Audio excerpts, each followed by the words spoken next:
Good morning. How y'all feeling out there? I'm Omi Bell. I'm here with my co-host Takia Ross. Good morning. How you feeling this morning? Listen, I'm trying to still fighting with the jet lag. I don't know Oh, that's right. when does it end? That's what I'm trying to figure out. When do you get yourself back into a rhythm?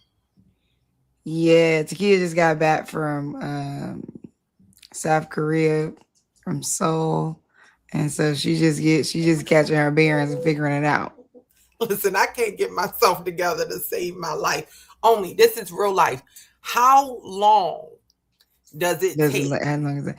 Well, the thing about it is, so I don't know. I have a theory, but I could be wrong because I Okay. mean, this ain't my lane of expertise. However, Mm-hmm. I do think that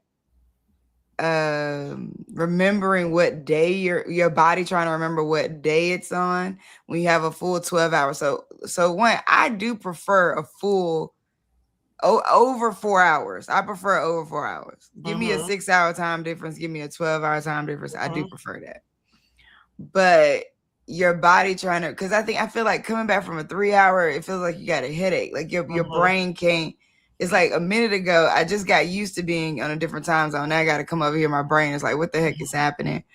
Is it 9 o'clock? Is it 6 o'clock? You know what I'm saying? Like that. Yeah.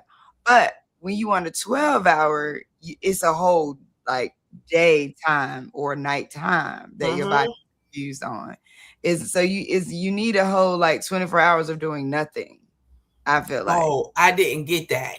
Oh no, who does? I mean, I don't know. I mean, you know what I mean? Like I didn't get that. I'm not saying that we be doing that, you know what I'm saying? But I do feel like a full 24-hour reset is required in order to really like if you want to get it done quick. I didn't get that. I didn't get that. And so like I literally, my body has no clue what day, because it's not the time that's get me, it's the day. Like I have no clue because when I was there and it was day here, it was night there. You know what I mean? So Mm-hmm. so now I'm sitting here like, wait, where we? Where we? But I'm getting there. I'm getting back together. I'm getting my life in order. I can't be down out like this. I can't. Mm-mm. I can't. And I you'll got me. bounce back. That's the other thing too, is like you'll bounce back like before you know it and you didn't even know it. You know what I'm saying? You be like, Yeah. oh, actually, like it's not gonna gradually come. You're gonna like wake up and be like, okay, now I'm back on East Coast time. Sheesh. I think too, like, I don't know about you, but like if I just stay in bed, like let's say if I get to a certain level of tired, if I just stay in bed, it's like after I wake, I could feel my life force coming back. Like if I just sleep, Mm. sleep, sleep, get up, sleep, get up, sleep. But you gotta like be in that bed. You know what I'm saying? Mm-hmm. You can't be trying to do both. You gotta really stay laying down. Really, I Yeah. find that if I get like I have to get up, but I can't go anywhere. You understand what I'm saying? Like I need to get Mm, up, but I need to just kind of putt around the house. You know what I mean? Like I gotta mm, start picking up my things, touching my things. I can feel myself like, okay, this is working. This is getting like I'm mm. okay. All right, we got this. But it was like coming back and hitting the ground running. Like it's like you came back and it was just like and you're off. And it's called motherhood. Well, there's that. I mean, listen. I like that one. Well, there's that. And what was supposed to do with that? You know what I I mean? don't know Like what was. and especially at this level where like you got what a middle school is James in high school yet? He graduates this next week. He graduates. OMG. You about to go to high school. That's Yes. crazy. So it's just, and then people don't talk to you. I mean, me and you have talked about this a lot. We've talked about being entrepreneurs and moms, you know what I mean? And single moms, right? Like all of the jazz. But what nobody talks to you about is your adults don't really be adults. They're called cadults. They're called cadults. They want to adult, but they still kids. I keep saying this. Somebody needs to create a support group for parents of adult kids. And that could include my mom being in one. You see what I'm saying? Like she might need one. My But mom. because nobody talks to you about this part, we concentrate so much on adolescent development. Well, what the heck? What is the name of the age between 18 and 24? And then when they get to 27, and then when they almost 30, and you like, bruh, what are you? And it's like, and then let's take that and plant that into the today's world. Mm-hmm. It's different from the world that we grew up in, and different from the world of like, you gotta let's get it. You know, I walked 10,000 miles in the snow with no shoes, and you complain about a jacket. You know what I mean? Like that level of thing got lost somewhere in a generational shifts. And so it's like we need to be having conversations about finance with them, and conversations that maybe we didn't have. Yeah. We're able to have, or nobody had with us. Luckily my mom is an accountant, so she was always on us about like tracking. Mm-hmm. But I always tell people too, like accountants are not necessarily money managers, right? Like they're money trackers. Like that is their job. So like I was tracking the dollars. I ain't had no dollars. You know what I'm saying? I ain't had no money. But you know, she'd be like, what did you do with this dollar? And I'm like, like, did you write it down like this? Did you do that? Then I'm like, okay, so that did plant inside of my head. Mm-hmm. Around finance. And so we have today, I'm excited for our first guest. Okay. Is Adrienne Blanco. She's a CPA. Hello, because tax season, we just passed. And as soon as you said I'm excited, I knew it had to do with money. I knew it, and that's why I went straight into good. Adrienne, you ain't even up here. You ain't even up here yet. I'm just saying, we need to have some conversations. Adrienne Blanco is a CPA. She is the founder and CEO of Blanco Accounting Services, LLC, providing tax accounting advisory and fractional CFO services to entrepreneurs and nonprofit organizations. A CPA since 2002 with over 3 decades of accounting experience. She is also the CFO for BGV, keeping us accountable, keeping us, rocking and rolling. So coming to the stage, I want to welcome Adrienne. Good morning. Good morning. Good morning. I knew it. Welcome. I love the conversation y'all were having because I am a mom of an adult, an adult that's older than your kids. So it gets better. It does. They get it. If you did it right, if you laid the foundation, they get it, and one day you'll go, oh yeah, they did. They were listening and they get it. So just hang in there, because my son's 34. So just hang in there, and then one day it'll go, oh, he listened. Okay. Adrienne, I should have called you, girl. I should have called you because I got that boy. I started off with 2 girls. You know what I mean? And then that boy is bringing up the rear. He's coming in, and he's coming in hot. Okay, he's coming in hot. But thank you for that, because I need it, girl, because I'm out here fighting for my life. It's okay. I'm telling you. I don't know. Do you have some noise in your background? Do you hear noise on my end? Where's the echo? I think that's what it is. I think it's the echo. I'm not sure how to fix it. The AC is running, so I'm not sure how to fix it. Oh, maybe that might be it. Okay, cool. Sorry about that. It's not too bad, but like if we're talking, maybe when you're not talking, maybe hit mute, and that might help back and forth. But then that means you got to remember the mute button back and forth. You know what I mean? Like the mute button became a challenge. You see what I'm saying? Like through the pandemic, the mute button became something that we didn't think we was gonna have to deal with. You know, it became like, everybody's like, oh, you on mute. How many times, if we had $1 for the number of times in a meeting during the pandemic that somebody had to say, you're on mute, we could solve world hunger. I think we could figure it out. I agree. Yeah, it's crazy. I got it. Go ahead. All right. So being a CPA. So first can you just, people may know this already, but I just want to add some context. The difference between just an accountant or a bookkeeper and a CPA, right? And like, let's first go over sort of like definitions, like accountant, bookkeeper, and then CPA. Because I think people wonder a lot of times, like, who do I need? Like in the beginning, the title accountant feels like it has so many pillars under it. So it's like, I'm a small business. Who do I need for what at what moment? I feel like it's where people get a little lost. So talk to us. A CPA is a certified public accountant. A bookkeeper, anyone can be a bookkeeper. No training, there's no certification, there's no certificate, class, anything. Anybody could be a bookkeeper, recording transactions, period. Accountant, anybody could really be an accountant, but most accountants, you can get a degree in accounting, undergraduate degree, a graduate degree. So there's a little bit more in-depth analysis and services that they can provide out in addition to just categorizing transactions. A CPA is a person who has a bachelor's degree, 150 hours of college education. So most of them will have a master's degree as well. Plus they've gone through extensive training and had to pass a test that was a bear that includes tax accounting, government accounting, and 2 sections of financial accounting. When I took it back in the day, it was pencil, paper, calculator with just the numbers and the symbols on it in a room, 8 hours a day for 2 days, right? That's how I took it. And you had to pass all of the parts. And even if you passed one part and didn't pass the other 3 parts, you only got credit for the part that you passed if your score was a certain amount in the parts that you didn't pass. So it was a bear. Now it's all online. You can take one part at a time. I say that very loosely because I have a little attitude about it. You can take one part at a time and take your time doing it, all the things.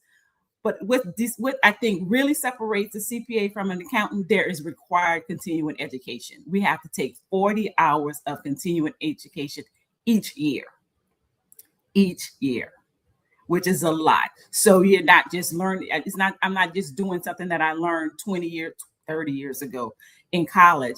This is something it's ongoing education. So I'm staying on top of the tax code. I'm staying on top of accounting regulations. So it's something that I'm actually required to do on an annual basis. And if I don't, I lose my license. Okay. Go ahead, Sakia. I was about to say, as we think about this, because that's one of the areas, especially as an entrepreneur, you're not quite sure who you need, right? You need somebody, but you just don't know who the somebody is, right? I know that. And a lot of times they'll tell you to get QuickBooks, get a system.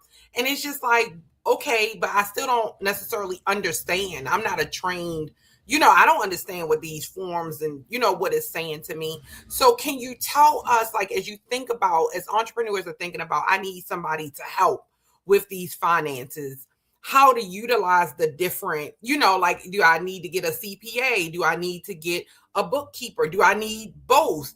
Do I need a CPA, a bookkeeper, and a QuickBooks? You know what I mean? How do we manage that? So it all depends. Of course, I'm gonna say start with a CPA.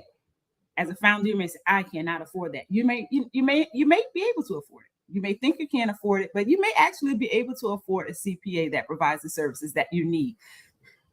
On this other spectrum, you do need you need a system. I work QuickBooks Online works, but as a founder, QuickBooks is not what you do. Accounting is not what you do. So you need a bookkeeper or an accountant to do that, whether you engage that person on a monthly level, on a monthly basis, or quarterly basis, on a 6-month basis. So depending on what your finances allow. Of course, I'm going to say CPA monthly basis, monthly services, and go down from there. But you can't do it on your own. Full stop. It's not what you do. There's certain things I know for a fact I can't do on my own. I have to hire somebody to do it. I have to outsource that because you know what? That's not what I do. Sales, that's not what I do. I use LinkedIn Sales Navigator to help me, support me in the areas that I know that's not what I do.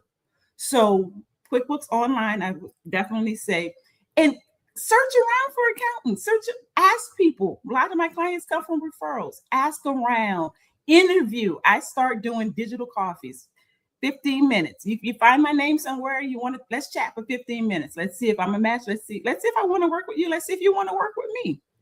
15-minute conversations. Find somebody, have a conversation. If you think the level of services that they can provide for you is sufficient and it's within your expense, you can afford it, go ahead. Along the line, if it doesn't work, get somebody else. But you need that expertise. You definitely need the expertise because you don't want to get caught up in any tax issues. It's easy to form a business. It's easy to start working and doing what you do, but you want to make sure your finances are in order, not just so you can pay your taxes or those type of things, but so you can use those financial reports for decision making. You look at the numbers are just not numbers. A bookkeeper is just going to give you the numbers. Me as a CPA, I'm going to take those numbers, look at those numbers, and make some recommendations. Okay, your costs in whatever cost that's too high. Do you need to have a storefront? Is it okay for you to do this virtual and still bring in the same amount of revenue, or does it benefit you to justify the cost to have a storefront? So a CPA, I'll look at that on a deeper level, not just the numbers, but providing the information so you can make the decisions. And so when in this interview, like when you're interviewing the person, right, what kind of things did you ask for? Because I think like when you're in the beginning and maybe you're just what's happening in those every month services that you're paying for at different moments, right? It is a lot of tracking, and maybe you're not up for taxes, ready for tax. Like I think a lot of people are like, they go to the CPA when it's close to tax time, and then the rest of the time they have maybe a bookkeeper or an accountant kind of just keeping track. So I'm curious around like how should people think about, like, if I'm sitting down in my 15-minute meeting, what am I trying to understand that will help me make a decision around hiring a person? My first question to each person is, what is your biggest pain point around finances as it relates to your business? What is your biggest pain point? Then you want to ask me, what type of services do I provide? How on hands am I? How often can we meet? How often can you reach out? What am I actually going to give you? Some people, I just bookkeeping. You just want somebody to go into your QuickBooks and categorize your information and give you those financial reports. That's all you need. Got you. That's all you could afford. Got you. And again, I keep saying like that's all you can afford, because don't do something that you can't afford. That's not going to be beneficial. No, I think I'm glad you're making that point, because I think people sometimes go all or nothing.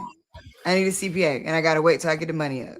You know what I mean? Like I need, because this one gave me a quote for $3,500 a month, and I gotta make sure you know what I mean? It's like, hey, like you still need this.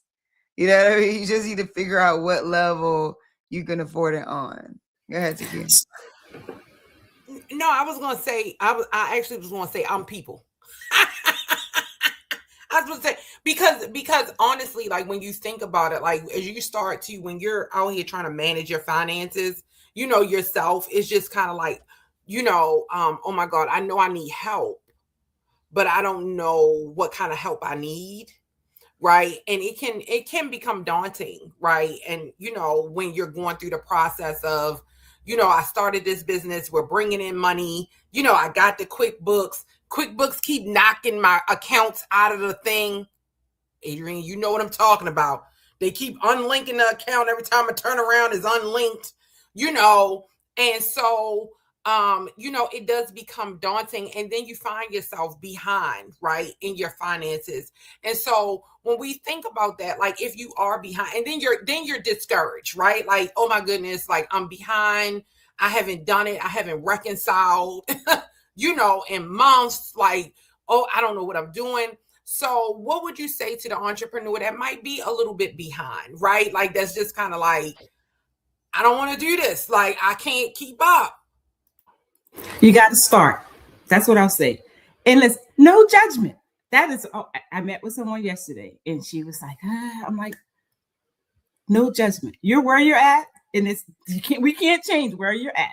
But let's see what's the step forward. What's the path forward? Every CPA is not created equal.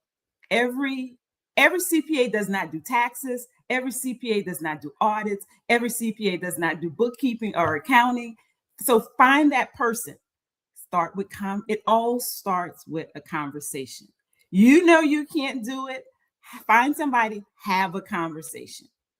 If they can do what you need to be done, then that's who you engage with. If they can't, you move on, find somebody else. Ask your friends, who are you using? What services, who are you using for your stuff? And don't ever feel guilty about being behind, because everybody gets behind. Everybody's got something. And if we hide from it, that's when nothing's going to come of that. It's just going to get worse. So, and this is on my calendar for May. My focus in May was do the hard things. So sometimes we just have to do the hard things. And it's never going to be as hard as we think it is once we do it. Have the conversation to get started. It's not, if you can't do it on a monthly basis, do it on a quarterly basis. Have someone look at your finances on a quarterly basis. Have someone look at it on 6 months. And I'm big. I taught accounting in college. So I'm big on education. My clients that I work with, I'm not going to just, even the bookkeeping clients, I'm not just going to do your books. I'm going to walk you through it, explain to you so you can know what it means. Because at the end of the day, if the government or whoever is coming to look at your stuff, they're not going to ask me. They're going to ask you because you're responsible. So I want to make sure you are informed. If you're my client, I want to make sure you are informed to get what you need. Just start the conversation, Takia. I think too, that brings me to one of the things to look for in this interview with somebody that you want to potentially hire as an accountant or CPA and to help you manage your finances is, do you feel like there are going to be places where maybe you feel the shame on your own, but is this person making you feel comfortable too? Right? Like, I think like it's important to note that like the person that you want to work with monthly is not necessarily the person that you want being like, what? Here you go again. You know what I mean? Like, you don't necessarily, you need that. You might need that. But I'm just saying, but ultimately, you don't want the person looking over their glasses at you, like, shaking a finger. It's like, so think about the people that you want to work with in that sense. Whereas like when you talk to them, you got the space to always think about personality fit. Right? Personality fit is a thing. I mean, that's whether you hire employees, that's whether whoever you hire, contractors, personality fit, culture fit, like those things also matter. So I would say, like, as people are thinking, how the way that people make you feel comfortable and are willing to walk you through and willing to let you ask questions when you may feel a little bit nervous, like, I think all that's important. It is. And you still have to follow the rules. But again, there's no, I feel like I've been leading with this more and more often than not. There's no shame. There's no shame. Just give it to me. Just spill it.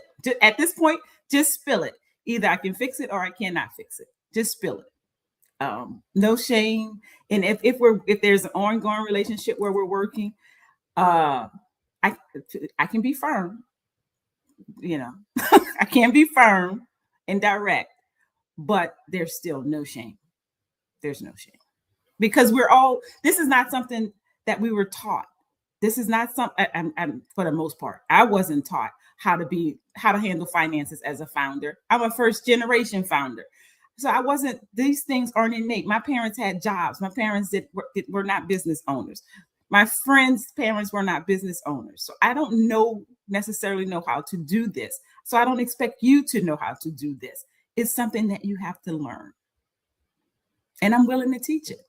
And you want to find somebody who's willing to give you what you need. How you need it actually is important as well. How you need it, where you can receive it. Because if they're giving it to you in a way that you can't receive it or apply it, then it's a waste of time. That's really good because I think, I think too, a lot of times that shame, or that discomfort, like you're already uncomfortable, because a lot of times founders are not necessarily good with money. I'm good with spending money. You know what I mean? Like I'm real good with spending money, but I'm not good with money. And then it's just kind of like you have these goals, but you don't know how to get there. Right. And so I think having what you said is really, really good. Is just having somebody with you that will talk you through the process, of what you're looking at. Right. Because I think, and Omi, I know that you know this, like we assume that people know. right? We assume in the ecosystem, right? When you're dealing with founders, a lot of times people assume that you know. People assume that you know about your profit and loss statements, and you know what I mean, like all of these things, and you're sitting there like a who? Yeah, like what? Like, you know what I'm saying? Like, I'm not quite sure. Go ahead. I'm glad you said that. I actually did an accelerator session last week, and that's where I start.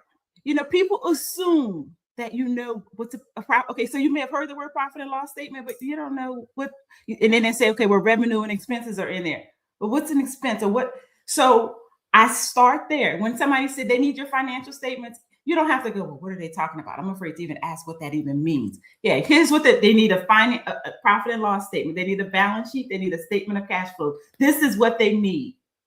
So these are things that people think you know because you're in business, but you don't know. I actually do a Lunch with a CPA 4-part series online, 30 minutes, where I just free. Pop in. Here's this stuff that you need to know, that you're afraid to ask, and you assume that you do know because you don't.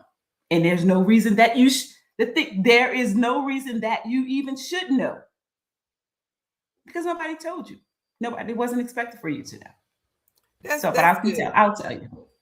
I love that. See, you done made my heart smile because it does, because it's when you give people permission to be like, there is no reason that you should know. You just set somebody free, right? Because it's just kind of like they've been walking around carrying that burden, like, I'm supposed to know this, like, I'm supposed to know this. And it's just like when you say you're not. And then too, I always talk about financial language sometimes feeling like somebody's speaking in a different tongue. Like, I know this is English. I know you're talking English to me. These words put together don't make sense. Don't make sense. So as we think about this, and as we think about furthering our education as founders, like, what would you say, like, hey, if you want to invest in, like, I love your course. Like, you know, you might see me at your next one. You know what I'm saying? Because I'm out here like, I need to know. But where would you say like an investment might be for, like, hey, I need to get some, you know, more education. Like, I don't want to go back and get an MBA. I don't want to go back, you know, but I do want to get some, you know, some fundamental information about accounting. So I feel like, or I can speak intelligently when I am talking to somebody. Your local community college may offer a course that you can take. Community college is going to be convenient. You can do them virtual, inexpensive, and sometimes they just have them where you could audit the course. But it's just getting, like you said, that language, because I know what I know, but what I don't know, I don't know. If I don't know something, I'm clueless about it, right? I don't know what those words, that's like not even English. So I would say start there with the community college, or even your local SBA chapter may have something that they offer, or Lunch with a CPA that I offer. Or you can follow me on socials. I drop those little tidbits on my Instagram, like your estimated quarterly tax payments are due June 15th, right? So those things that somebody may not be in your ear telling you because you haven't engaged with the CPA, but you're responsible for. So I just drop little stuff like that on my Instagram, on my website. There's a blog that just drops just basic information. It's here. Have that. Read that. Put that in your toolbox. Thank you. Thank you. Thanks so much for coming. Okay, so real quick though, before you go, because we got CPA, accountant, and then we have the fractional CFO part. I want to talk about the chief financial officer piece of this. So CFO, chief financial officer. Because a lot of times when people are raising money in their startups, like, the investors expect for you to have a CFO relationship of some sort. And I have been through different CFO relationships. So first I had a fractional one that really wasn't doing nothing, to be honest. Like, I ended up asking for a refund at the end of the day because they were a tax firm. They were an accounting firm with fractional CFO services. And he was barely reviewing reports. Like, it was just like, dude, what are you doing for real? And I'm like, you know, it was a waste of my money. So let them go. Then I'm like, ooh, I need a full-time CFO, like somebody that could really get in here with me, and I needed someone that was going to be willing to sort of like do some of the fundraising and talk and all that. And then I had a full-time CFO join. And actually, that was a decent experience. I think eventually the person I hired, the level of expertise that I needed, I just didn't see eventually. But I mean, like, I felt like it was a good hire. So I eventually needed to let him go just because just the level of expertise he wasn't evolving at some point, we needed to chill on. But still great experience, great person, all that. And then we have fractional services with you. And I feel so much more informed. Also, like, like somebody got my back on analysis. And that's what I'm always leaning into. Like, what's the analysis of it all? Like, there is the, we got it tracked. We got it. Everything is here, here, here, here. But like, got that. But like, what does it all mean? Now that I got it all tracked, we need to make, so again, to your point, decision making. I need information I can make decisions based off of. So what is that slight difference between like monthly CPA, accounting services to actual like fractional CFO? And for those out there, what does fractional mean? So fractional is a version of hiring that is contracting, but you're contracting people with higher levels of expertise and they're working for a fraction of their time, basically, is the idea behind it. It is a contract relationship, but the way it works is that instead of having somebody full-time, full 40 hours a week, even though like I feel like you work for us almost full-time basically, but tell us about that difference between like CPA, monthly accounting, that kind of thing, to the CFO. So the monthly accounting, you're going to get the reporting and a little bit of analysis. Reporting, variance analysis, that's it. A fractional CFO, you get that next level of analysis, communication, treasury support, cash management.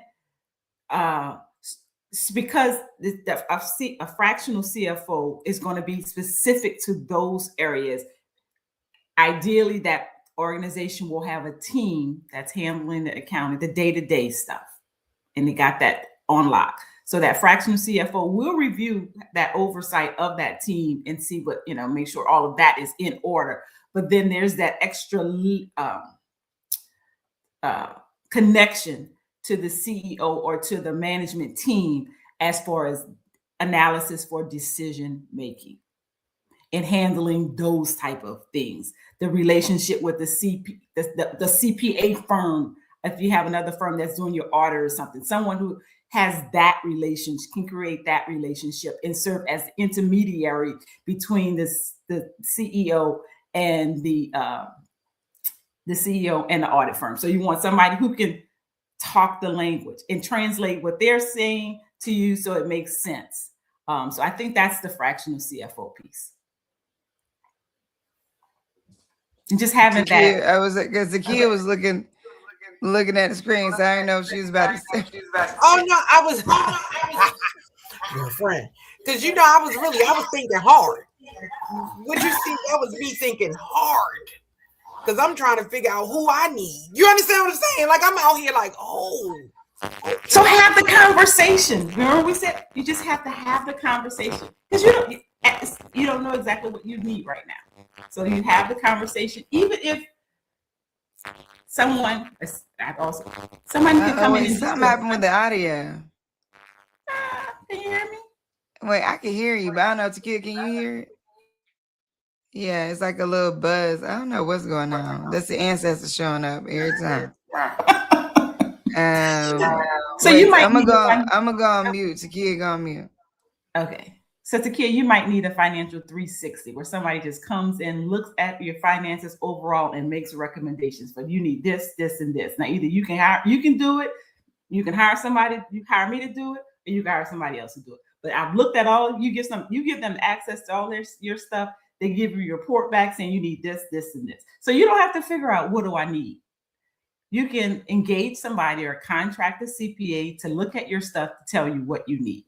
And then they can tell you, you can do it, I can do it, and you can get somebody else to do it, but this is what you need. See, now you done introduced something new to me. A 360. Yeah. So because you kept saying you don't know what you need. I don't know what I need. I don't know where to start. So that's an option as well for those founders who don't know what they need, who don't know what, and you may not necessarily be ready to engage someone on a monthly basis, on a quarterly basis. But how about you make an investment into getting the information from having them take a look so you can know what you need and know what to do moving forward. Whether you engage with that person, you do it yourself, or you get someone else to do it, you'll have the information.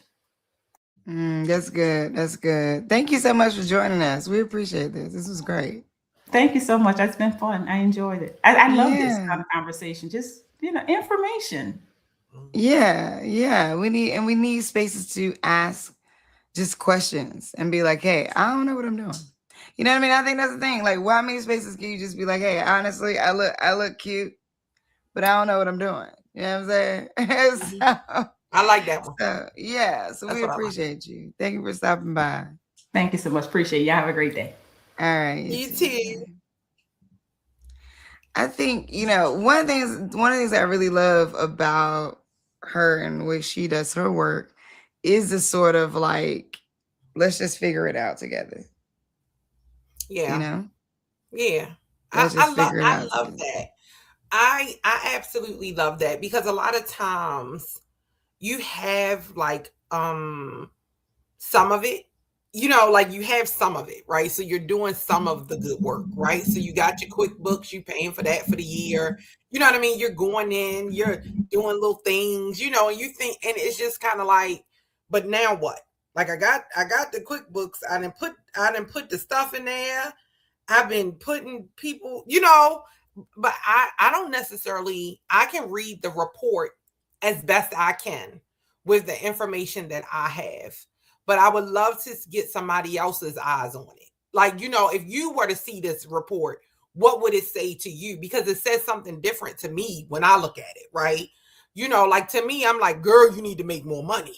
You know what I mean? You might look at it and be like, girl, you need to decrease your expenses. You know what I mean? Like, girl. Right. And you know what? That's the thing. I think we look at everything like, girl, you need to make more money. Mm-hmm. Like, every time you look at it, you're like, I just need to make more money. It's like, it's like, I need to raise more money. I need to make more money. More money, more. It's like, and people think that more money is always the answer to the thing. Mm-hmm. I need more money. You know what it is? Because I don't got enough money. You know what it is? Because ain't nobody giving me no money. Because people ain't giving it. It's like, hey, I don't exactly know that the answer is there. Don't get me wrong. Everybody, here's the other thing that people don't understand. Everybody at every level is having financial challenges of some sort. And when I say, but the challenges is a little different, right? Mm-hmm. So for a billionaire, millionaire, thousandaire, hundredaire, right?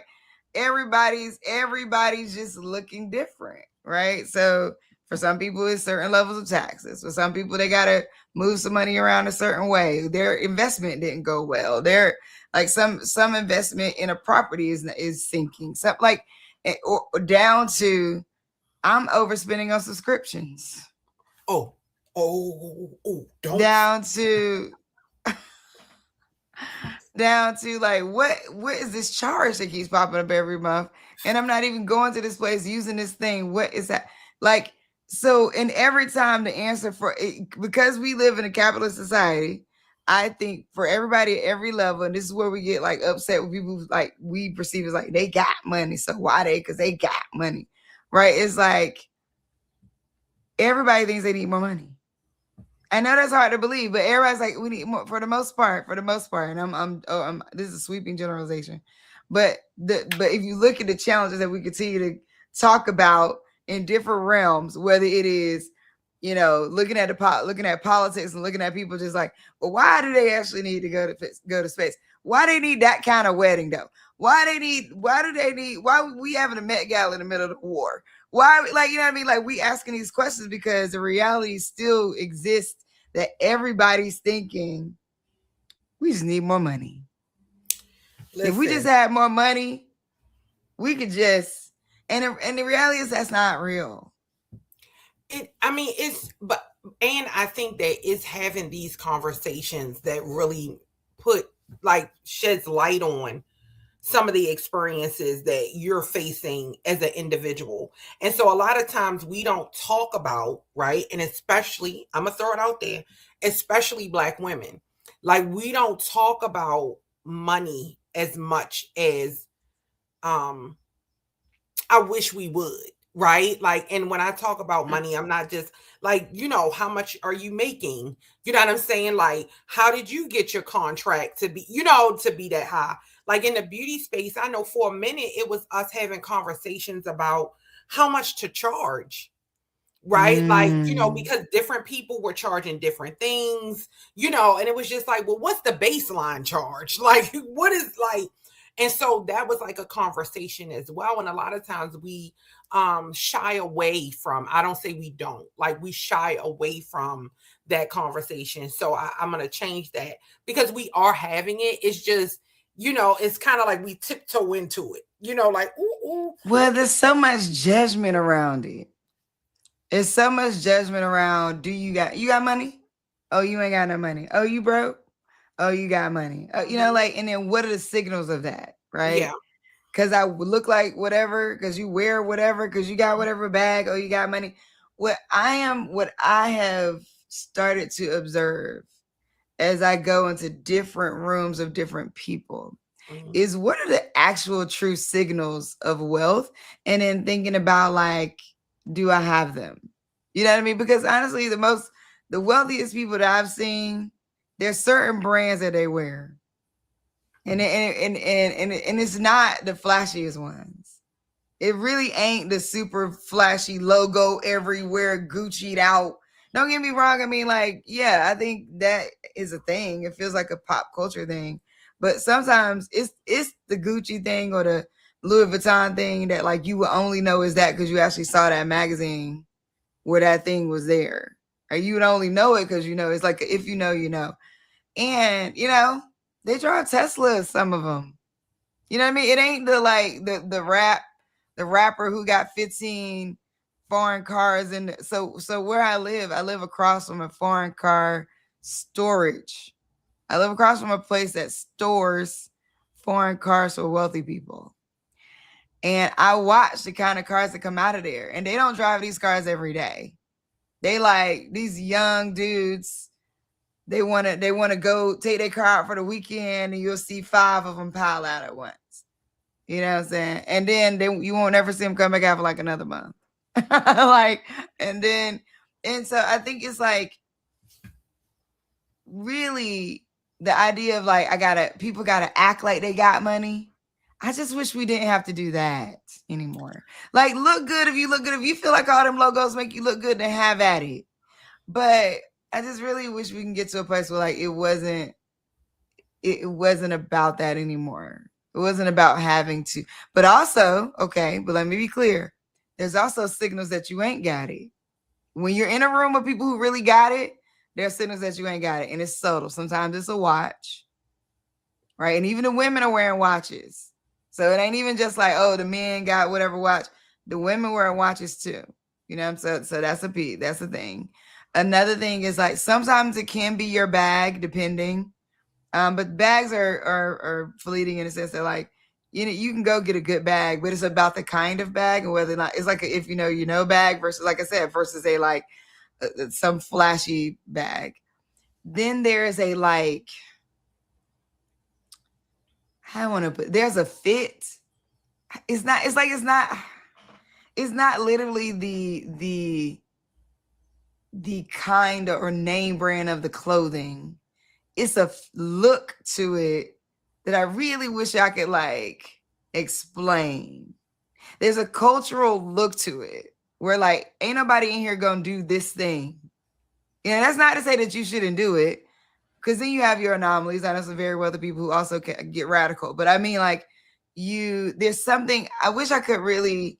I'm going to try to figure a way to describe it, because I feel like I see social media influencers and stuff like that who try to tell you, like, oh, if you're wealthy, be at this event, or like this is where all the wealthy people gonna be, or like here, these bags mean you might be broke or wealth. Like, but it ain't that. There's something to it.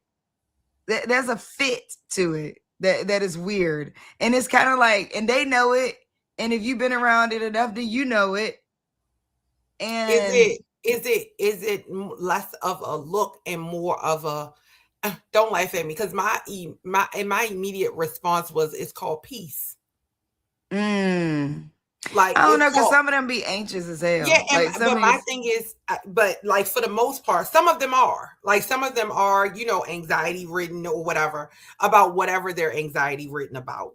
But at a certain level of wealth is a certain level of peace. Like you know, some of it, and maybe I'm wrong, right? But no, because I think you're onto yeah, something. it's just like it because it's not necessarily a look more than it's an aura.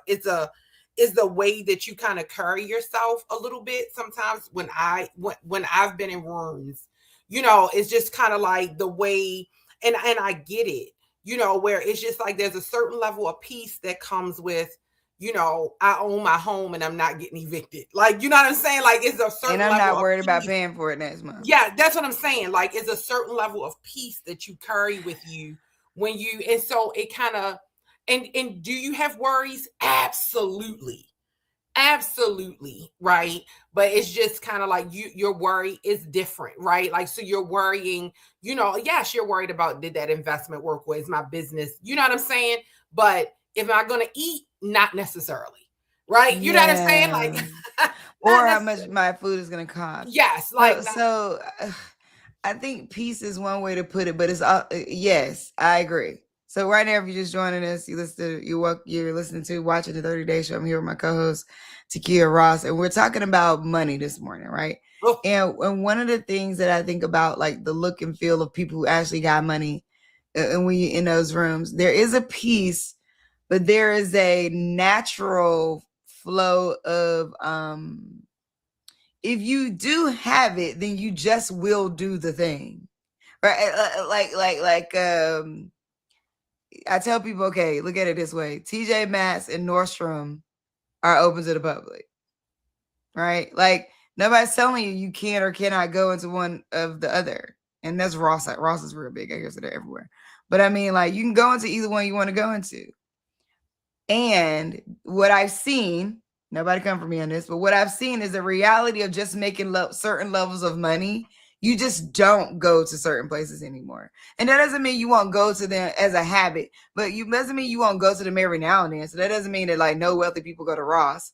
It just means that you're making so much money at a certain point that you're like no longer, you start entering into other. And this is the interesting thing about like privilege and proximity that we don't talk about in terms of like people starting to be oblivious about other people's experiences, right? It's like just you have moved on to a certain place of living, and now you're no longer in touch with, if you were ever, because some people were never had to live that way, but you're no longer even in touch with certain realities. And your reality is now the reality. Therefore, you just sort of in your bubble of what reality means, and not even. And that's the crazy thing about living in LA, because on this block, it could be, you know, miles of mansions and super high level expensive homes, and then you could go on this block and it's a whole homeless encampment. And like the starkness of seeing that is just wild in a society that we live in. You know, it's like, yo, like this is a mansion right here, and then over here people are, and I mean like, no, you know, there's homelessness or unhoused people in multiple different states, but I think like the wealth disparity here is just so visually wild, right? Mm-hmm. And like you could ride down a block, you ride like one block, you like another block, you're like, oh. You're like, oh, like who lives over here? Like it's kind of wild to see, you know. It is. It absolutely is. You know, we see that too. You know, and you lived in a DMV, like we see it all the time. Oh, Baltimore is as good as oh my goodness, like it's, you know, you turn a corner and you like, well, that switched real quick, you know, and so we absolutely get it. I think too, as we have this conversation, like it's just kind of like, and you get to decide, like as an individual, you get to decide what what success looks like for you. You get to decide. and it's okay either way. Like, it's okay if success Yeah. looks like every Louis bag that ever came out. That is absolutely amazing for you.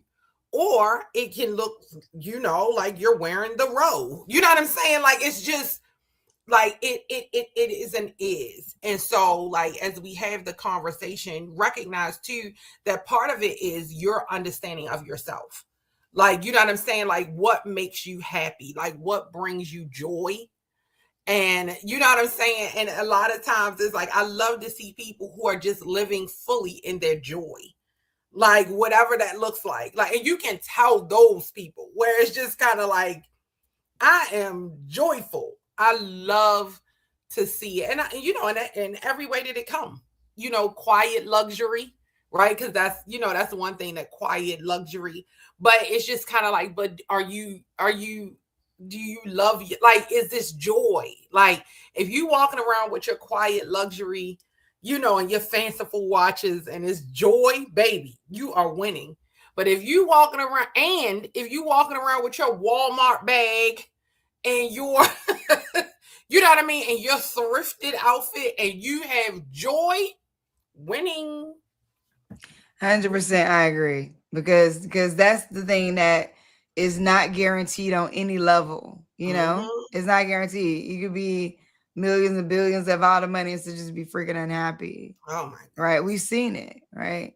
Ugh. And then you see people could be in the hood and be the happiest ever. Oh my right? God. And a lot of people talk about growing up and not knowing that they were poor, because like they had so much joy. I mean, especially like when you talk about having so much family around, there's so much value at different levels of like understanding what is peace really. What trade-offs would you make? Yeah. You know what I mean? Like, would you trade this, the way that you have this amazing relationship with your family? And nobody's asking you to do that, but I'm just saying, like, I don't know that I would trade it off for certain levels of wealth. I don't know that I would trade off certain ways that I grew up for certain levels of wealth. And that may sound crazy to people who live at certain levels of wealth. Yeah. I'm glad to have the experiences that I have now as an adult, and to be able to have my kid, I don't even know. That's the thing. I think about this a lot too. Like, I don't know if Skylar really understands the level of things that she's had access to. That's kind of wild. You know what I'm saying? Like, this kid is, riding first class, going to private clubs, going to private dinners, going to, you know what I mean? Like, I didn't know anything. And, we're sitting at rooms and tables where, we're at a charity event and people just throwing out $25,000, $50,000, $100,000 a table. You know what I'm saying? Just we're sitting there and they're fundraising. The fundraising moment at a charity event. And I didn't have access. Like, the level of philanthropy that I knew about growing up was like, you donate at church or something. It wasn't like, you round up for St. Jude. Like, it wasn't understanding that you take large chunks of your money and give it away. So when it came to me being a nonprofit leader, I didn't even know what to ask for. I tell people, when I tell the story of like how I got into like 6-figure gifts and stuff like that, or learning how to fundraise at BGV, was just showing up. That's what I knew how to do. I knew how to show up, honey. You show up. You need me there. I'm there. Like, I'm good at showing up. I can show up. I'm gonna be in the room. I can do the dance. I can talk the talk. I can, you know what I mean? And I knew that, but did not know how to translate that into fundraising. So go ahead. No, and my thing is, I think that's big on me, because I would love if you share, because a lot of people know how to show up in a moment. And even though you're talking about fundraising, you can even talk about sales. Like, if you're not a nonprofit leader, right? Like, I know how I show up too. I'm there. I'm at the place. I'm having a good, you know what I'm saying? But it's just like, how do you convert? Like, that's the thing. It's just like, you're in the room now, you have to convert. Like, and so you have to be intentional. And that's not necessarily a skill that some of us are comfortable with. Some of us know how to execute or implement. Sometimes these rooms can be overwhelming. Like, you're in, like, I mean, totally like, oh my goodness, one, how did I get in the room? Like, you know what I mean? Like, I've had those what? moments too. Well, Like, I look damn. around, I'm like, I can't even believe I'm in here. Yeah. You know, like I've had those moments where I'm like, you know, everybody here got 10 times the level of money I got. You know what I'm saying? I'm using just money as a marker at the moment, but I'm just saying, like, you know, and I'm in there like, child, they must like what I be having to say. Yes. Okay, because I didn't get in here because of my dollars. Listen, I must have been cute that day to day. You know what I'm saying? I'm real. They like friend. They think I'm friendly because I didn't get in here because of my money. You see what I'm saying? But that also goes to show that it's not all about that, right? Like some of the you know, people with money, they just want to be treated like regular people too. They want to be in on it. They want to know, like, you know what I mean? It's like, and the people who don't have money want to be in on it. It's like we're all kind of doing the same dance at the same level, just with different money in our pocket. And it's just a really interesting thing. So, but I want to go to the conversion part because this has been a thing for me. I said this yesterday. Good morning, Tiffany. Thank you for joining us. It was so good meeting you on Saturday. And Cassandra, I see you will bring up in a minute. When I first started, and what I did know was that showing up was a part of a skill set that I had, right? And it was a thing I could do because I didn't have any other thing. So I knew that if somebody gave me an opportunity to come to a room, I was going to come there and I was going to leave with 3 friends. Like that was always my thing. I'm in here and naturally for me. So I want to also be made that known. Like I wasn't in there faking it to get friends either. I just naturally am that person because I'm gonna talk to people. I'm gonna look you in the eye. I'm gonna ask you questions. And honestly, you know, my MO is I want to get vulnerable quick. So I'm not even talking to you about surface things. I'm asking people questions like, oh, what's top of mind for you these days? What do you believe in? What, like, I'm really getting like, oh, you got kids? You know, you taking care of elderly parents. Have you ever had to deal with that? Like, I'm really like, so if y'all see me in rooms, I'm not trying to have a what's the weather conversation. And don't feel like you have to. Don't like feel no shame in going for the juggler. All right. I was watching this social media post the other day. And this one was like, yeah, and I met this guy on a dating app. And then, you know, in our conversation, I was asking him light things like, what does he think about abortion? What does he think about LGBT rights? I'm like, geez, Louise, in a group chat. I mean, but hey, let's get to it. You know what I mean? Ain't no need us wasting time. Okay. What do you, I said, I might have to take her up on that because I have LGBTQ. I identify as bi. My children identify as different things, LGBTQ wise. And I'm like, I might start just jumping right into that too in dating chats. But I'm saying all that to say, don't go ask people what they think about abortion rights at a networking event. I'm not advising that. But I am saying that like it's okay to go, how many siblings do you have? As an entry point of conversations. Or look at your life and know like you got a lot of siblings and it's typically a talking point. Use that.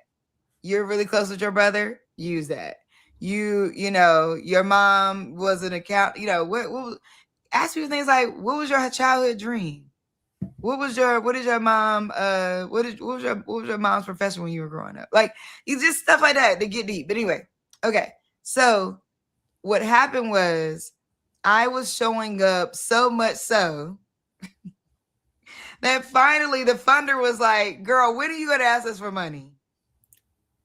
Because that's what you're supposed to do. And I guess the person that was my main connect realized that I didn't know that. So they were like, hey, can you come to this? Yeah, I'll come. Hey, when you get there, can we mic you up? Yeah, sure. Hey, would you mind leading a session? No problem. I wasn't asking for money. And I don't think they were using me. Like, I didn't feel that way. I know like sometimes it's like when you show up and you do things, you didn't get paid. Everybody's like, well, they should have paid you. But what? I got paid. Let me tell you guys something. For showing up, I got paid 10 times what I would have got. I ain't even going to say 10, more than 10, that I would have got paid just for saying, I need you to pay me for this session, for me to lead this, pay me to mic me up, pay me to, like, honestly, I wasn't even thinking that. I was just honored because they were such a big family office. I was just honored to be a part of it, to be honest. I was thinking of how I could leverage them without them even paying me. And I think that's what I'm always thinking about.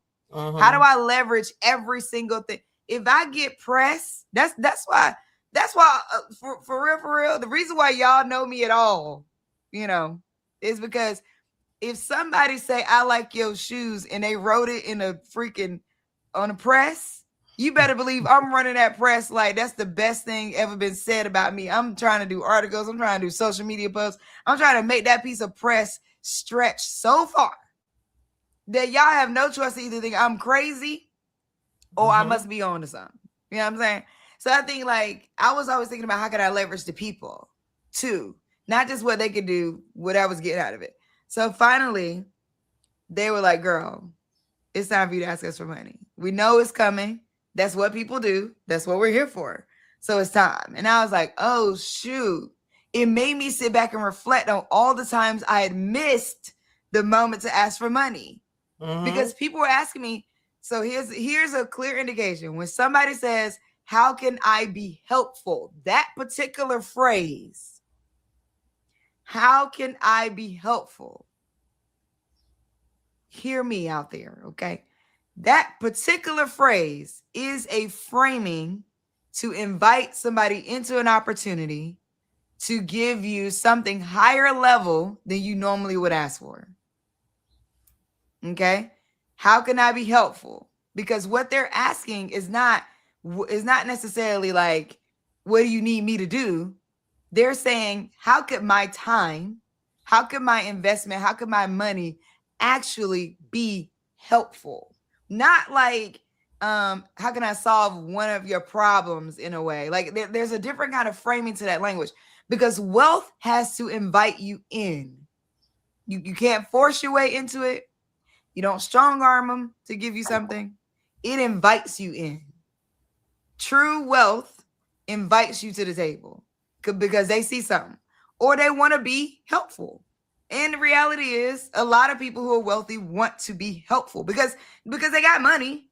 You know what I mean? So it's not like they can throw their money at whatever, but they throw their money at lots of things that's not helpful. They throw their money at things because their friends need them to. They throw their money at things because like it's just the thing that the family been doing and they just got to do it. They throw their money at a lot of things, but they want to be helpful. Now, criticize the wealthy however you want to, right? Like I'm not here caping for nobody. I'm just talking to y'all about the language of it all, right? Take it how you want to take it, but people want meaningful impact. This is my experience. Matter of fact, that's not even limited to my experience. I want y'all to know that regardless of whether or not you agree with how wealthy people impact, they want what they feel like is meaningful impact. Therefore, when they say, how can I be helpful? That's what they're asking you. How can I work with you to create meaningful impact? How can you give me an opportunity? How can you give me an opportunity to create meaningful impact? That's what that question means. I have so many questions. Go ahead. Okay. No. I mean, we're gonna get to the thunder of it all. But one of the things that I do want to share with people who are listening, all of our business besties, is being prepared for the moment, right? And oftentimes we like when somebody says, "How can I be helpful?" A lot of times we draw a blank. You know what I mean? Like it's just like I was giving them volunteer opportunities. Yeah, see, that's what I'm saying. Like it's just. Or we do it, or we give them something that is not, you understand what I'm saying? That it's kind of surface level, like something that you can go on my website and, buy a product, right? You know what I'm saying? But it's just kind of like when you really have the opportunity to answer that question, have you given it enough thought, right? To be prepared for that. How can I be helpful, right? And so a lot of it, I know this is something that I'm doing right now, is really dissecting what help looks like in my business, right? So when you set this goal of being whatever you decide your business to be, when somebody does ask you, like, how can I help you? What do you need?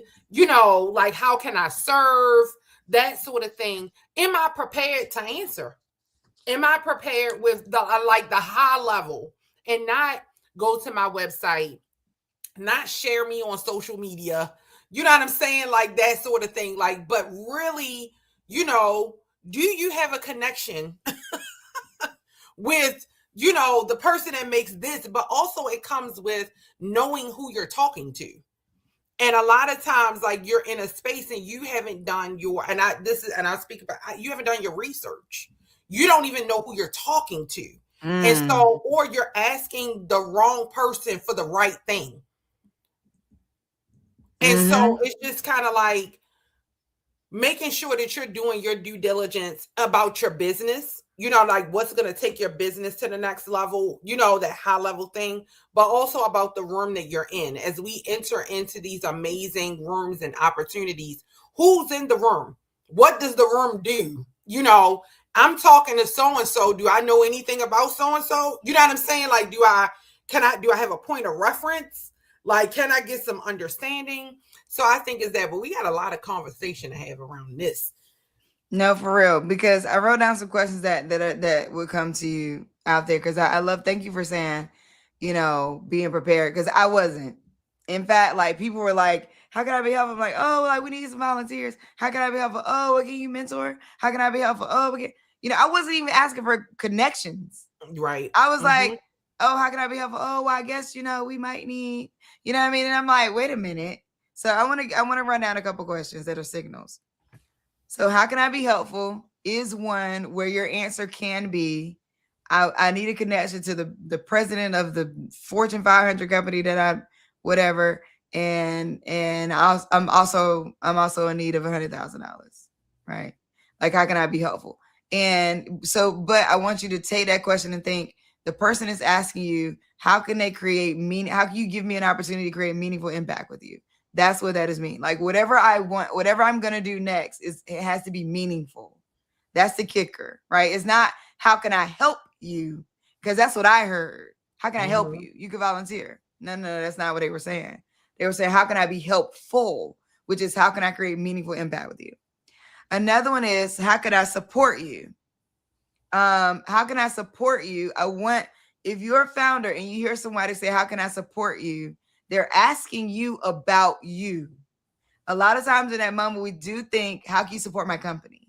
Right? But that is a capacity question as well. That question is, how can I support you? I like you. I love what you do. My relationship is with you. That's what's coming through in that question. Right?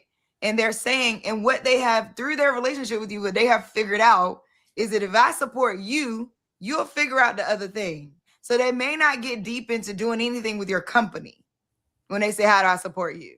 But they'll connect you, advise you, that type of thing. So responses to that is, you want to think about you.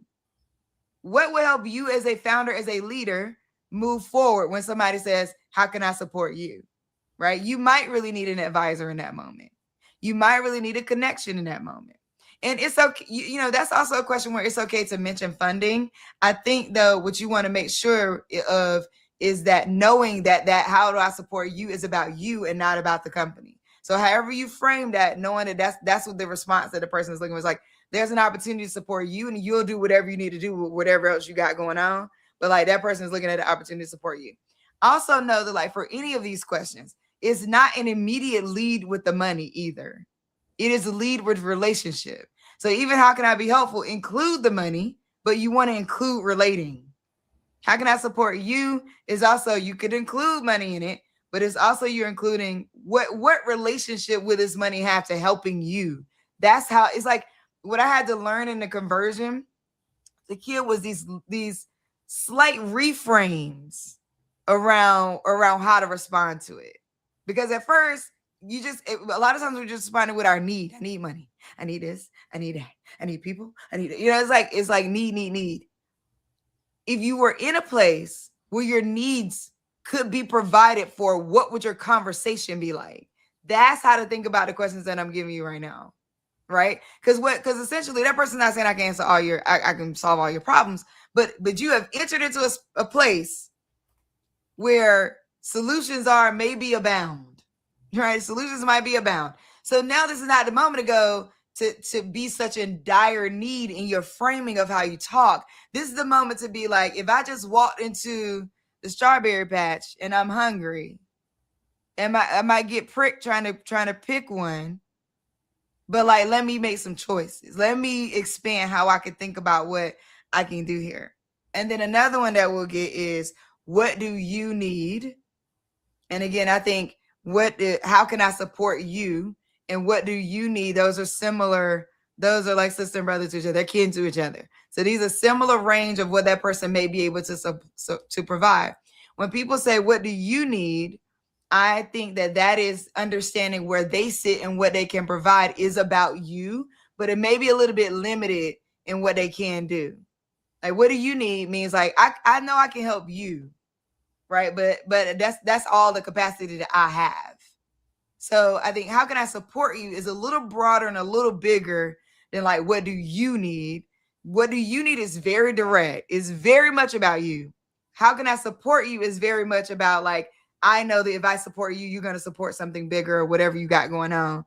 But like that is so minimum. It sort of like lowers the understanding of like what a person may be able to do. Like, what do you need is like you specifically. And it's like, I can do a little bit, but I can't do a whole lot. You know, so notice that. Mm-hmm. And then the last one is, what are you working on? What are you working on? When you hear people ask like, what are you working on? Or like, you know, they typically, depending on what rooms you're entering in, they're not necessarily it's not always like a direct, what do you do?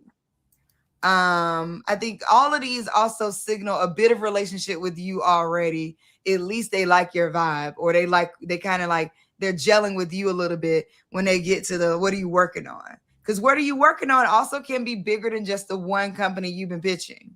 So, what are you working on, right? What are you working on is a moment for people to enter into a cultural fit, a values fit, a shared belief fit. Okay, what are you working on? I'm working on child adolescent development. Oh, well, I am the board member of the private school at X, Y, and Z. The word working on is for you to talk about the topic, not the company itself. Right. You know what I mean? I'm working on clean beauty. Oh, I know the guy over at the you know what I mean? Like, what are you working on is for y'all to create shared value in the conversation in that moment. So just a few ways to think about these questions. How can I be helpful? How can I support you? What do you need? What are you working on? These all are invitations into bigger, broader conversations, and hearing them enough to know what they're signaling has been something that I had to fumble through. I didn't know at first. And so, and this is one Black woman's opinion. So I'm just sharing with y'all what my experience is. People may have other experience or other ways that they think about it. But if that's helpful at all for people to kind of get into on like, what do these things mean? Like, because people say, I'm sure to have heard people say these things, and you're answering them to the best of whatever you know to answer them. But how do we leverage and maximize the moments? Listen, and another day we're gonna have another conversation. You know how it goes on me. We got so many pins on the board about things that we need to bring back, because these are really wealth building conversations. And a lot of it is things that we wish we would have known as we navigated our current spaces, right? And not that we did anything wrong, right? It's just that I wish I would have known, right? That this is what I wish but now that I do, I'm going to share as much as I possibly can so that you can have a running start when that room opens for you, because it will, right? That door will bust wide open and you're like, whoa, what happened? And part of what Omi said is being prepared. Like, a lot of times, I know I wasn't prepared for some of those rooms, right? I got invited, I went in the room and I'm like, whoa, I didn't know, right? And so now get ready, right? Because the door is going to open. So that's the thing, like, the door will absolutely open. Be ready when it does. Yeah, and if you stay ready, you ain't got to get ready. I got to bring Cassandra up here to get her up here because she's been waiting. So I want to make sure she's our last guest for today. I want to make sure we give her moment. Cassandra is Cassandra Hill is a master life coach, best-selling author and speaker. Her passion is about empowering Black women to live life on their terms by leveling up their emotional, spiritual, and mental well-being. She's currently working on an initiative to give copies of the Love Letters to My Girls book to young ladies at HBCUs. The goal is to increase self-love as one of the means to eradicate the domestic violence epidemic plaguing our community. So without further ado, I'm going to end the show by talking to Cassandra Hill. Hello. Hello, ladies. Hello. How are you? I am doing great. How are you? Good.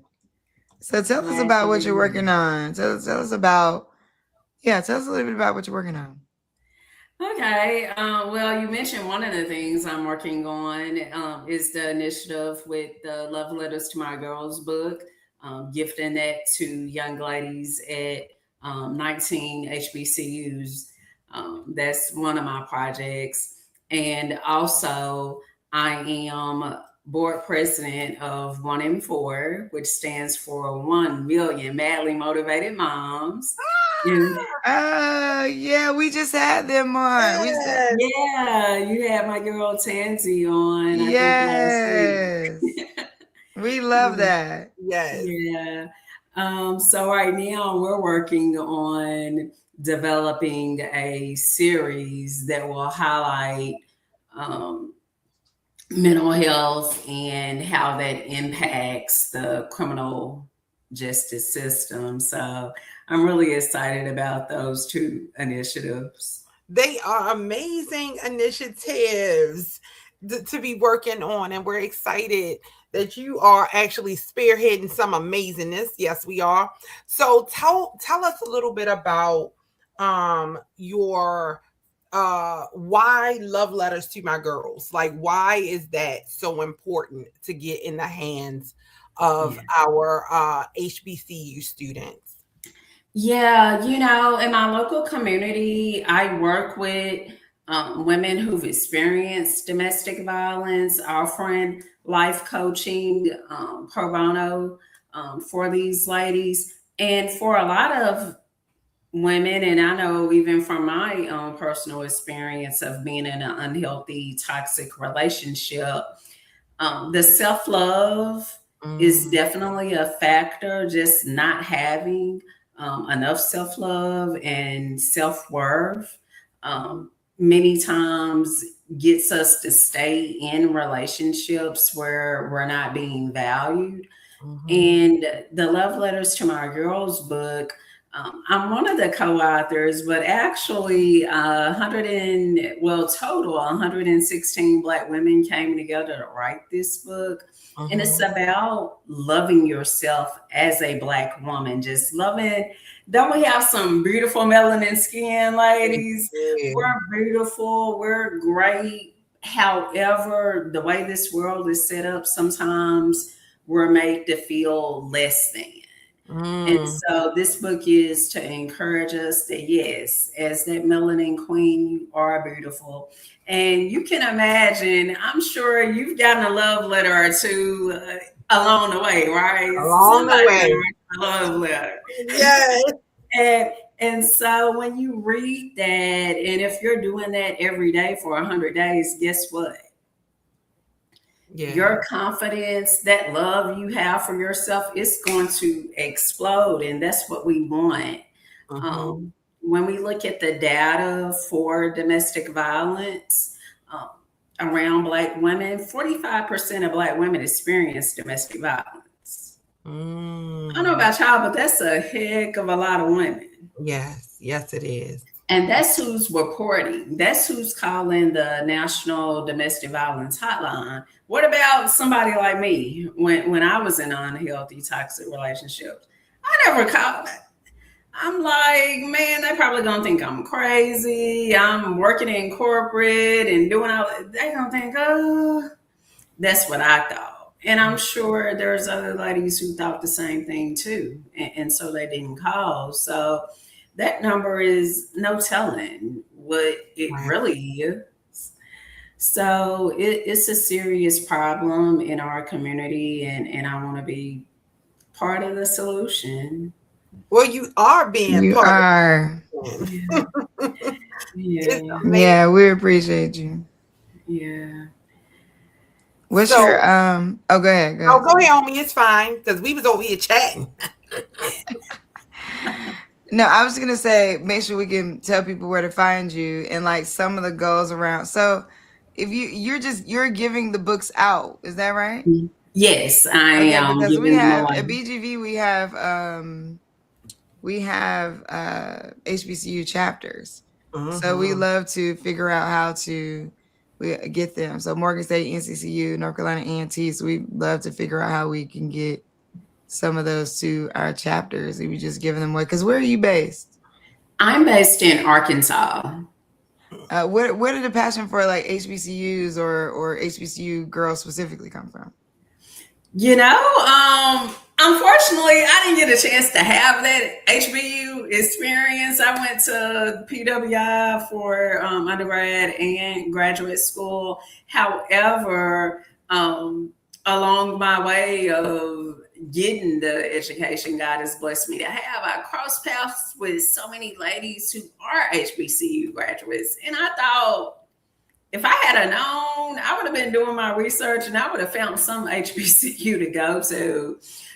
So I just love the culture, absolutely love the culture. And then for an initiative like this, we're targeting Black females. I thought, why not start at HBCUs? Because HBCUs historically have laid the foundation for us to have a safe space in the world, you know. And so I thought, reach back to the institutions that create warm environments for us in the world. So yeah. I love that. That's amazing. You're absolutely right. Most of our HBCUs are a safe space and a hub of cultural awareness for our students and provide that home away from home. So supporting Black women in those roles would absolutely be amazing as they navigate, because a lot of times I know my daughter went to a HBCU and, they are transitioning from girls to women. Like, like you send them as a girl, right? And your little baby girl. And then when you pick them up after 4 years, they are grown women and they've had, experiences. So having, like you said, that love letter, right? Where they can at least for 100 days be loved on by other Black women who have gone through that journey, right? And getting that that love and that support is amazing. So how can we stay connected with you, Cassandra? Yeah, on all social media platforms, you'll find me under the moniker Transformation Agent for Black Women. Transformation Agent for Black Women. I'm on IG and YouTube and all the places. But if you just put in Transformation Agent for Black Women, that's the easiest way to find me wherever you're at. I love it. You on mute, Omi. Thank you so much. Thank you so much for joining us. We appreciate you. I thank you guys for the invite, and I want to thank you all really for the work you're doing with Black Girls Ventures. As I mentioned briefly, I worked in corporate, did that for a lot of years before I crossed over into entrepreneurship. And when I learned about Black Girl Ventures, I just fell in love. What you guys mentioned, mission, getting tongue tied there, but you're such an inspiration because there's so many of us who are either being pushed out of corporate or just deciding that this is not the place for me. And just having a place where we could see Black women entrepreneurship on that next level. It's encouraging and inspiring. So I want to thank y'all. Yeah. Thank you. Thank you. Thank you. Have a good rest of your day. You do the same. All right. You're beautiful. Bye. And that is day 12. Oh my God. Day 12 of the 30-day show. We on Monday through Friday, 6 a.m. It's PST, 9 a.m. EST, and everybody in between. We are, so at Black Girl Ventures, we're doing a couple things. We got a summit coming up. And a part of that summit, I'm also going to be having a VIP experience with me. But if you go to BGV, bit.ly/BGV links, you can go and look at all the things. Donate. You love what we're doing at BGV. You want to see us continue to be around. We need your donations. Okay. Also, I'm looking for partners for the summit. I would love to actually have like a partner. It takes so the full summit is $249. And so that means like 10 tickets is like $2,500. I would love people who are willing to donate to BGV to cover tickets for entrepreneurs to come to the summit. I would love that. So I'm throwing that out there to say, if you're out there and you donate to BGV, let me know, email me or DM me on somewhere on social media, Instagram, anywhere you're watching right now, send me a DM. Instagram is probably best, at Omi Bell, or at Black Girl Ventures on any one of the platforms. Because I want to, if you down to sponsor some people to come to the summit, I would love that. That's awesome. And they're down. They about to sponsor. I can feel it. They on their way. You come and sponsor somebody else, or if you can't come, get your company to sponsor some folks. We would love that. So thank y'all so much for joining us. To get anything you want to leave us with, we got 4 minutes left technically. What you say? Listen, I'm gonna leave y'all with, if you're in Baltimore, the launch pad is happening again. So we have small businesses popping up at the Baltimore Peninsula. Every 2 weeks, we have a different rotation of small businesses. And so if you are in the Baltimore area, please come down and visit these amazing business owners. We have Yamas. Do you know we have a Black-owned olive oil company? They down there on the peninsula this week. We also have some amazing other vendors that are coming. So make sure you drop in Baltimore Peninsula. Every 2 weeks, we have a different group of small businesses popping up.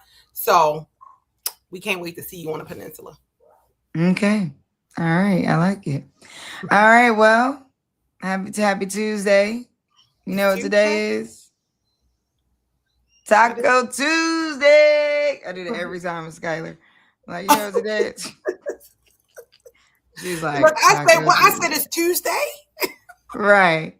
She like Taco Tuesday. All right. Thank you guys. Shenanigans. All right. Thank you guys so much for tuning in. All right, Takeda, I will talk to you later, girl. We're about to get up out of here. Yes. All right. Okay. We'll see y'all tomorrow. Bye. Bye.